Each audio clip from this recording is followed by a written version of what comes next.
quand la tristesse arrive, je sais tu es là, toujours près de moi.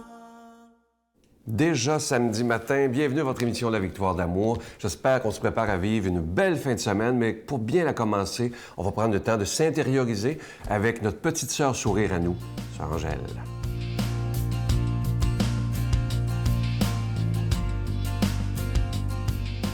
Eh, bonjour. On avance, les jours avancent, le temps avance et je constate que le temps passe très vite. Mais quand il passe vite, c'est parce que tout va bien. Souvent, quand on est malade, on est au lit et on se dit « Mais comment ça se fait que les journées sont si longues ?» Et elle dit souvent, il y avait une personne l'autre jour, elle a dit « Je me berce tous les jours, du matin au soir. Ma berceuse est usée et je ne vois pas le temps passer. » Voyez-vous, occupez-vous l'esprit, priez. Je sais pas, des fois juste égrener le chapelet, ça va bien. Et ça nous aide.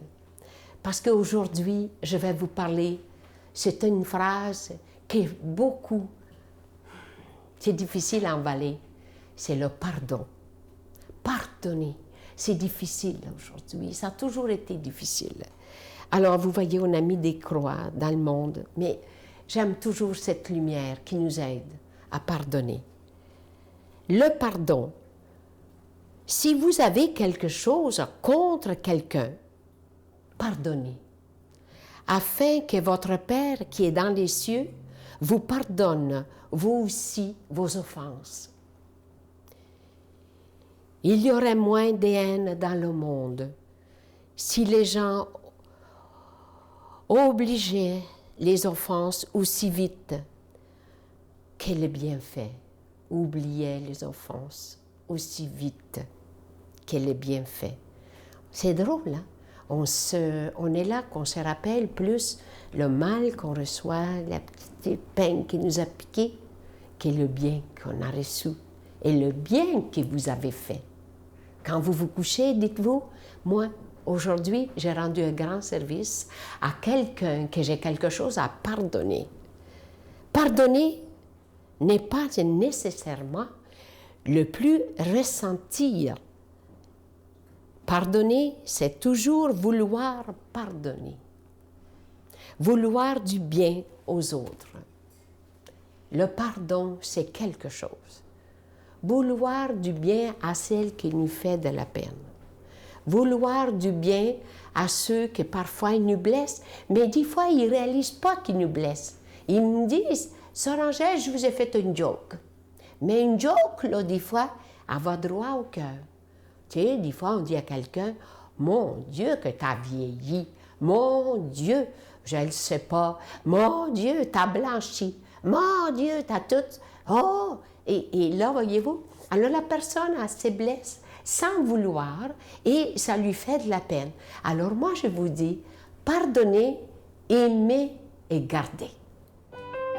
Notre Père qui es aux cieux, que ton nom soit sanctifié, que ton règne vienne, que ta volonté soit faite sur la terre comme au ciel. Donne-nous aujourd'hui notre pain de ce jour. Pardonne-nous nos offenses comme nous pardonnons à ceux qui nous ont offensés. Ne nous laisse pas entrer en tentation, mais délivre-nous du mal, car c'est à toi qu'appartient le règne, la puissance et la gloire pour les siècles des siècles. Amen. Dans le cadre de l'année de la miséricorde décrétée par le pape François, La Victoire de l'amour vous invite à sa retraite spirituelle dans le centre du Québec les 8, 9 et 10 avril 2016. Sous le thème « Dieu est miséricorde, il espère et pardonne ». Venez vivre des moments de ressourcement inoubliables en compagnie de l'abbé Robert Jolicoeur, Jean-Marc Chaput, Brigitte Bédard, Sylvain Charon et Miguel Padilla à l'hôtel et suite Le Dauphin à Drummondville. Réservez rapidement à notre bureau au 514-523-4433 ou sans frais 1-888-811-9291. Venez vivre une fin de semaine exceptionnelle remplie d'amour, de paix et de joie. En ce mois du carême, je me permets de solliciter votre aide pour le ministère de la Victoire de l'Amour. Vous savez, pour les habitués, normalement, avec un don de 25 nous avons un cadeau pour vous remercier. Et ce mois-ci, le plus beau cadeau qu'on peut vous faire, c'est de continuer à avoir ces émissions quotidiennes à la grandeur du réseau TVA, maintenant à Télé-Floride, en Floride, bien entendu, sur Internet, même sur Facebook, sur YouTube. Maintenant, c'est partout. Et ça, c'est grâce à des milliers et des milliers de personnes qui disent ça vaut la peine de donner un montant tous les mois afin qu'on puisse avoir nos émissions de ce ministère catholique qui existe maintenant depuis 21 ans. Alors moi, je vous dis merci de tout cœur de faire un geste spécial, un don tout à fait spécial pour répondre à cette demande de Jésus. C'est Jésus qui nous dit dans l'Évangile, « Allez de par toutes les nations annoncer la bonne nouvelle. » Alors, merci de tout cœur. Je vous donne l'adresse. La Victoire de l'Amour, casier postal 120, succursale Boucherville à Boucherville, le J4B 5E6, je vous la redonne. La Victoire de l'Amour, casier postal 120, succursale Boucherville à Boucherville, le J4B 5E6. Également par téléphone, par carte de crédit, du lundi au vendredi de 8h30 à 16h30 dans le 514-523-4433, 523-4433 ou sans frais, le 1-888-811-9291, 1-888-811-9291 et aussi sur notre site Internet, le www.lavictoiredelamour.org. Et dites-vous qu'il n'y a pas de petits dons. Chacun peut y aller selon ses moyens. Ça peut être 5 ça peut être 10 25 Il y en a qui peuvent donner 100 et beaucoup plus. Et je vous rappelle que vous recevrez un reçu pour fin d'impôt. Merci de votre prière et merci de donner des mains à la Providence.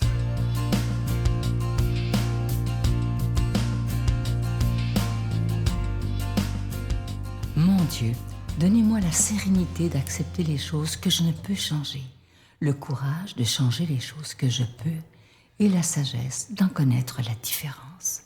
Amen. Aujourd'hui, cette belle page d'Évangile est proclamée par quelqu'un qu'on apprécie beaucoup. On a beaucoup de commentaires sur lui. On apprécie évidemment beaucoup cette grande profondeur, l'abbé Éloi Giard.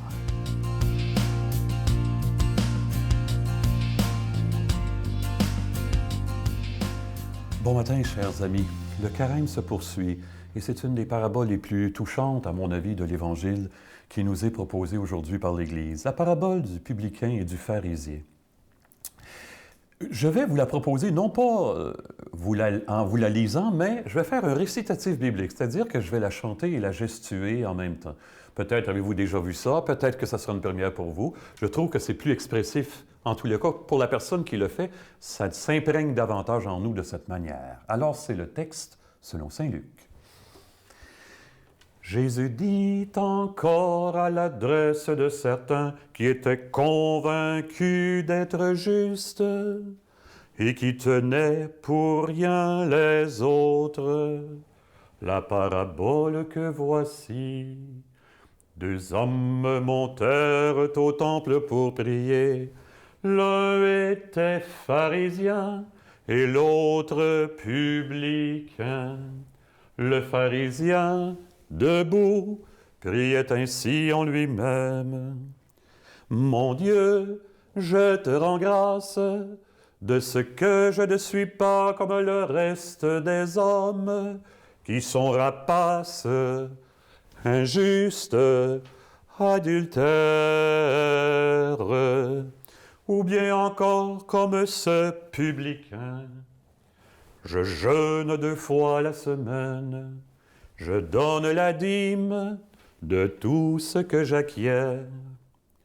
Mais le publicain, se tenant à distance, ne voulait même pas lever les yeux au ciel, mais il se frappait la poitrine en disant « Mon Dieu, aie pitié du pécheur que je suis. » Je vous le dis, celui-ci descendit chez lui justifié, l'autre non, car celui qui s'élève sera abaissé, mais celui qui s'abaisse sera élevé.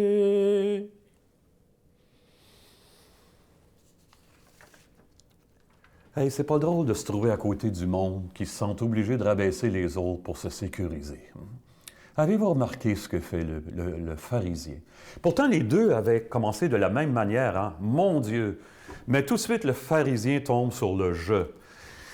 Moi, je ne suis pas comme les autres. Alors, remarquez, regardez, je vous rappelle vitement ce qu'il dit, c'est incroyable, hein, tout ce qui passe. Les autres convoitent les biens matériels, ils sont rapaces. Moi, je suis au-dessus de tout ça. Les autres pratiquent l'injustice, hein, ils sont injustes. Vous voyez le chemin de ce qui est juste, ils sont injustes. Et moi, je ne pactise avec aucune injustice. Les autres ont des problèmes avec leur sexualité, ils sont adultères. Moi, pas du tout, la mienne est bien intégrée, ma sexualité. Les autres font des compromis avec le système économique, comme le publicain qui vole un peu. Moi, je suis un pur. Les autres prennent pas leur religion au sérieux, mais moi, je jeûne 2 fois par semaine.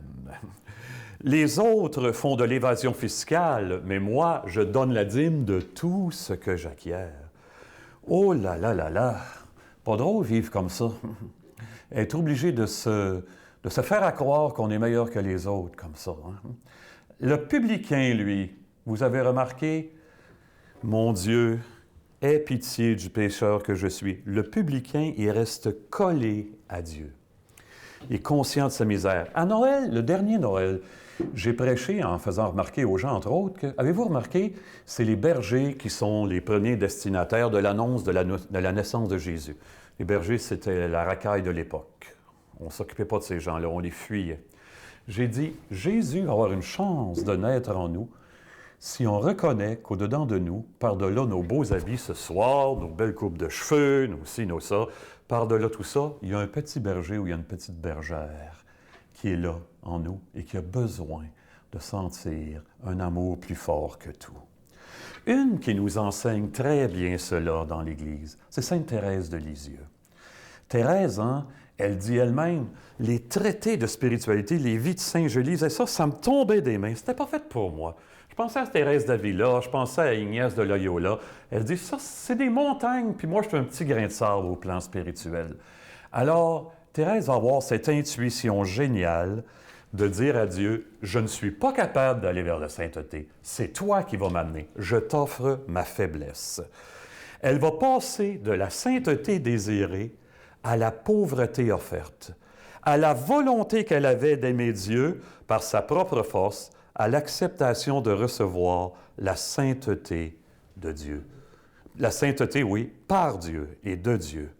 Oh là là!